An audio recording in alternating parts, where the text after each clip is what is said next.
should be here living his life, having a family, and he was robbed. We were all robbed, and it happens every single day. Thank you.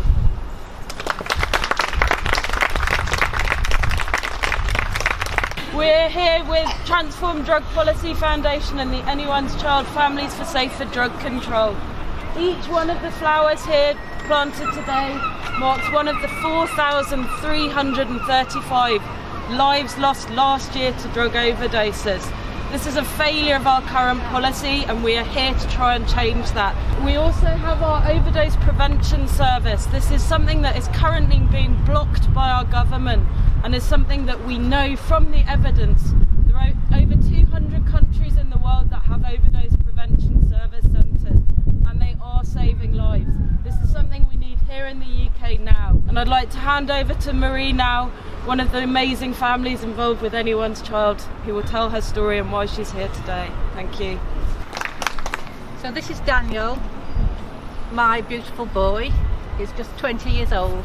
He went to Manchester University, and within 8 months he was dead. He bought drugs on the streets of Manchester, where anyone can pick them up for a few pounds, and he paid with his life for the drug laws of this country. He was a nice, good lad. He never did anything wrong, ever. He was never in trouble with the police.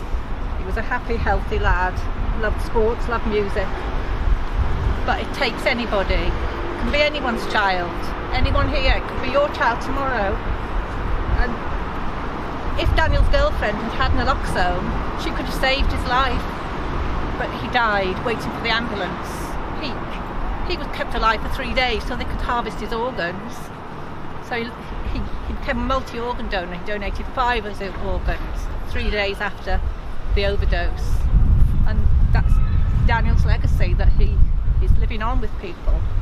But it's not the same as having your own child. This is my lovely boy that I brought up. He deserves to be here. He shouldn't be dead somewhere. He should be here living his life, having a family. And he was robbed. We were all robbed, and it happens every single day. Thank you. I think it's crucial that we stand here in solidarity and say that we can no longer stand by while our loved ones, our friends and family are dying unnecessarily throughout the United Kingdom, when we have an international evidence base which is irrefutable now in terms of things like safer consumption facilities, which will help keep people alive and support people to get the help and support that they need. 4,335 flowers planted in here today for people that have died unnecessarily. In Scotland we had 1,339 deaths last year from preventable drug related deaths. My cousin was one of those deaths. He died just a few months ago. He's not actually in the figures yet, and he died just a few months ago from an unregulated supply of heroin. As long as we continue to rely on criminal gangs to supply the drugs to people instead of giving people the medication that they need, these deaths are going to continue to happen. But I think what's important is that we recognise the solidarity here today, the solidarity from people who are here who have lost loved ones, people who are here campaigning across the UK to get these facilities open, to get a regulated market, to get drugs under control. I bought some drugs this morning. I left it on James's desk, a nice bottle of wine. And I'm sure when you open that really nice bottle of wine, which is organic by the way, that organic bottle of wine, and take a drink of it, it's regulated, so it's not going to kill you.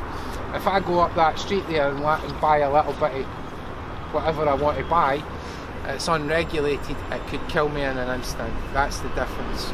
We need to take control of this situation. Thanks everybody for allowing me to come along and speak today.